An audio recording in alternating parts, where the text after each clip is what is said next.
Hello, I am Eddie O'Sullivan, and this is This Week in the Italian Campaign. In This Week in the Italian Campaign, brought to you by the Freedom for Italy Network, episode 59, Two Corps capture Monte Grande, and the final attempt to break through to the Po River Valley in October 1944. By the end of the 15th of October, the Allied front line in Italy extended from north of Viareggio on the west coast to south of Casannatico on the east coast and bulged north into the northern Apennines around 10 miles from Bologna. On the Fifth Army's front, two corps had advanced just over 8 miles in 3 attacks which began at the start of the month. Resilient opposition combined with a terrain favourable to defence, increasing rain, and a flood of German reinforcements took a heavy toll. Two Corps had by then sustained more than 12,000 casualties since its assault on the Gothic line started on the 12th of September. The Corps had made 3 attempts since the start of October 1944 to break through to the Po Valley and capture Bologna. The key objectives of its 4th attack were the high points of Monte Adone, Monte Belmonte, and Monte Grande. Starting at 5 o'clock in the morning of the 16th of October, the 34th Division attack began north of Monte delle Formiche towards Monte Belmonte, with all 3 battalions of 368 infantry advancing along the ridge leading to Zena Creek, while 133 infantry approached the peak north of the creek from the left. They ran into the tanks and infantry of the 29th Panzer Grenadier Division and elements of 15 and 71 Panzer Grenadier regiments. The attacks made limited progress and were called off on the 19th of October. To the left, the 91st Division committed its 3 regiments on the 16th of October astride Highway 65 to clear the road, assist the 34th Division attack on Monte Belmonte, and capture Monte Adone. In the following 4 days, the division gained only 1 additional mile to the north of Livignano, and the Germans still held ground on the east side of Savena Creek. Combat Command A and 135 Infantry south and east of the Monte Remici hill mass launched a coordinated attack on the 17th of October, which hardly dented German defences. Throughout the division's attack, German artillery fire increased radically and concentrated on Livignano to block the flow of supplies along Highway 65. Faced with a possible counterattack and unable to breach German lines, the 91st and 1st Armoured Divisions shifted from the offensive to an aggressive defensive posture. The 85th Division on the 16th of October was concentrated on the high ground east of the Idice Valley. 339 Infantry, which had been in action north of the Monte Renzio hill mass since the night of the 13th of October, advanced northeast along the crest of the ridge. 338 Infantry was responsible for the division zone in the Idice Valley and the capture of Montifano. After a night attack, 339 Infantry on the 17th of October took Hill 518, 1 mile to the north of the Monte Renzio hill mass. 338 Infantry cleared Highway 6531 in the Idice Valley and reached the lower slopes of Montifano on the 19th of October. 339 Infantry reached the fork in the main ridge on the 18th and headed to support 88th Division's attack on Monte Grande. On the 16th of October, the 88th Division was scattered over a wide area. 2 battalions of 350 Infantry were north of the Silaro River. 349 Infantry was attacking Monte delle Tombe and moving troops across the river. 351 Infantry on the Gesso Ridge was preparing to be relieved by Britain's 78th Division in 13 Corps. To enable 88th Division to concentrate on Monte Grande, General Clark on the 15th of October ordered 78th Division to take over the Gesso Ridge and seize Monte Spaduro. The boundary between the 88th and the 78th Divisions passed between Monte delle Tombe and Monte Sveduro, and skirted the south side of the Silaro Valley. 349 Infantry sent a battalion to clear the ridge north of Monte delle Tombe, and the rest of the regiment north of the Silaro to Monte Grande. By the night of the 15th of November, they had moved behind 350 Infantry on the ridge running to Monte Cuccioli. At 8 o'clock on the night of the 16th of October, the 88th Division launched a general attack. The 1st Battalion of 350 Infantry, disorganized by friendly artillery fire, made no progress towards Monte Cuccioli. A company from the 3rd Battalion of 349 Infantry pushed east to San Clemente, but was driven back by tank and machine gun fire. The rest of the battalion cut the road north of San Clemente by midnight and went 500 yards east before dawn. The 2nd Battalion south of the Silaro cleared Monte delle Tombe, crossed the river, and at noon entered San Clemente. A German counterattack was repulsed in the afternoon. Before the end of the 17th of October, 349 Infantry were on the ridge leading to Monte Grande, in line with 350 Infantry.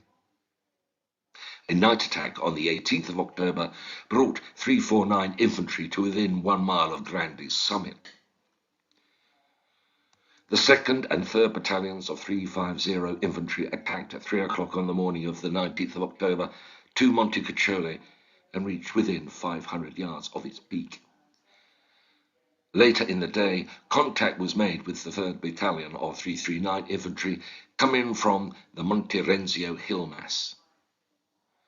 Before the end of the 19th of October, 349 Infantry and 350 Infantry were ready to converge on Monte Grande. The problem for 5th Army Commander Mark Clark was that by continuing to hold the Monte Rumici hill mass and Monte Adone, the Germans were constricting the zone in which two corps could maneuver. The arrival of the 29th Panzer Grenadier Division from Cesena and a continued eastward shift of the 16th SS Panzer Grenadier Division created a strong force in the central zone. Clark's solution was attacks on the flanks of two corps salient towards the Po Valley. The main effort was to be made on the right flank around Monte Grande. Orders for a three-phase offensive were issued on the 19th of October as 349 and 350 regiments assembled south of Monte Grande. In the first of the planned three-phase attack, the 88th Division would capture Monte Cerere and Monte Grande. The division would be reinforced by 337 Infantry, and it was expected that the final attack on the peaks would be made on the night of the 20th of October. The 85th Division would continue its attack along the ridge as far as Monte Cuccioli. Now, while the attack on Monte Grande was underway, the 34th Division would persist with efforts to take Monte Belmonte. The 91st Division would improve its positions on the east side of Savena Creek. In the second phase, the emphasis would be placed on breaking German defences in the central area and below Monte Adone. In the third phase, an attack will be launched to take Monte Adone and the village of Pianoro in the 91st Division zone. During the 19th of October, fighter bombers dropped high explosives and fuel tank incendiary bombs on Monte Grande. Division and corps artillery pounded the area from Monte Cuccioli east to Monte Cerere. The artillery preparation began at 5 o'clock that afternoon. 23 tanks and tank destroyers fired on targets to the north and east of Monte Grande. Beginning at 6, corps artillery fired on all known enemy gun positions. That night, 349 Infantry striking north in blinding rain captured Monte Cerere without firing a shot. Before dawn, its 1st Battalion was entrenched on the eastern bastion of the Monte Grande hill mass. The 2nd Battalion to the left beat off a counterattack on the lower slopes of the peak and reached the ridgeline west of Monte Cerere. At the dawn on the 20th of October, the regiment reached the summit of Monte Grande. Both 339 and 350 Infantry to the left had been heavily engaged for 2 days before the attack on Monte Grande and were still fighting when the high point was taken. Monte Cuccioli was eventually captured in the early afternoon of the 20th of October. 350 infantry reached the summit, but it was dark before the 2nd Battalion captured the village of Farneto. To meet the threat of a counter-offensive, fighter bombers on the 20th and the 21st of October bombed and strafed all approaches to the Monte Grande area, and both Corps and Division artillery carried out an extensive program of harassing fire. While Monte Grande was being seized, the remainder of the 2 Corps front remained virtually static. Efforts by the 34th Division to take Monte Belmonte and advance along the ridge south of Zena Creek failed. General Clark decided to abandon the 2nd and 3rd phases of the 2 Corps plan of attack and to concentrate on expanding the bulge northeast of Monte Grande. Then the main effort would be made by the 88th and the 85th Divisions, assisted on the right by 13 Corps. The ultimate goal was Highway 9 to Bologna. Left of the 85th Division, 2 Corps regrouped to allow withdrawal of 2 infantry regiments to repel any counterattack. At least 4 brigades in 13 Corps to the right assembled north of the Santerno River to attack hills south of the Salaro River to aid 2 Corps in opening the road to Castel San Pietro. The 3rd Battalion of 351 Infantry spearheaded the 88th Division's attack north of Monte Grande and reached Hill 568 before dawn on the 23rd of October. Before 10:15 that morning, it had beaten off 2 counterattacks. 337 Infantry reached the crest of Monte Castellaro on the night of the 22nd and dug in. It prepared to pass through the next morning towards Ribbiano Hill, the 85th Division's first objective. The 1st Battalion of 339 Infantry took Hill 459, the last important peak on the ridge from Monterenzio hill mass. But at dawn on the 23rd, the Germans counterattacked and retook the hill. The attacks on Hill 568, Monte Castellaro and Hill 459 had been only partly successful, but they created an outpost line a mile north of Monte Grande and a departure point for a continuation of the drive north. On the night of the 23rd of October, a company in the 2nd Battalion of 351 Infantry captured Vedriano, but it was surrounded and overwhelmed the next day. Fresh attacks began on the night of the 24th of October. 337 Infantry advanced towards Ribbiano. 351 Infantry attacked Vedriano, while 349 Infantry advanced to high points west of Fresinetta. 337 Infantry reached the first height north of its start point by dawn on the 25th of October and secured its positions, but elsewhere the attacks were almost uniformly unsuccessful. 351 Infantry made a final effort to capture Vedriano after dark on the 25th of October. On the morning of the 26th, the Germans counterattacked. After suffering heavy casualties, 351 Infantry was forced to give up the attack. An outpost held by 337 Infantry bore the brunt of the German assault on that day. Torrential rain on the 26th of October wrecked plans for 2 Corps reserves to be thrown into the offensive. A flash flood took out all bridges across the Salaro River, cutting off 362 Infantry in the 91st Division, which was to have been deployed in the attack, and nearly isolating the 88th Division from all supplies. A breeches buoy was built and several footbridges put across the river, but all transport was tied up south of the river.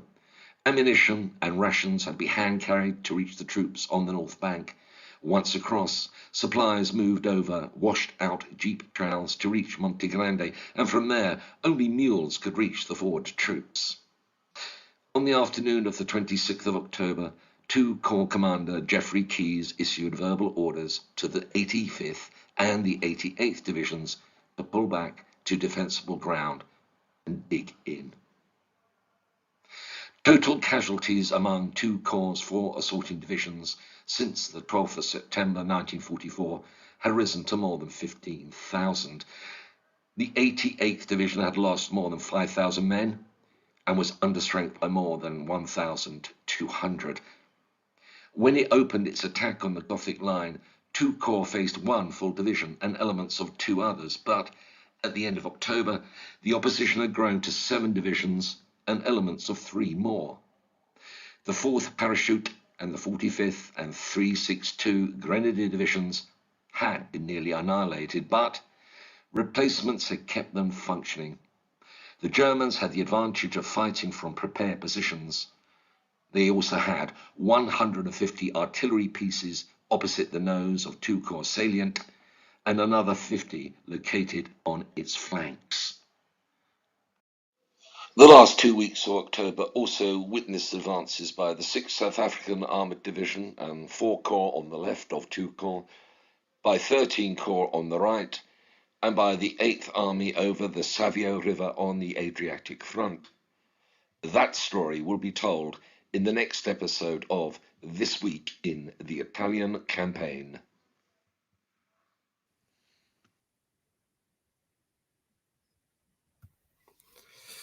Well, that brings to an end the story of the Second Corps' attempt to break through to the Po Valley and capture Bologna. That was it, the end of October. The rain was falling, and they found that they were actually facing an increasingly resilient and numerous opposition.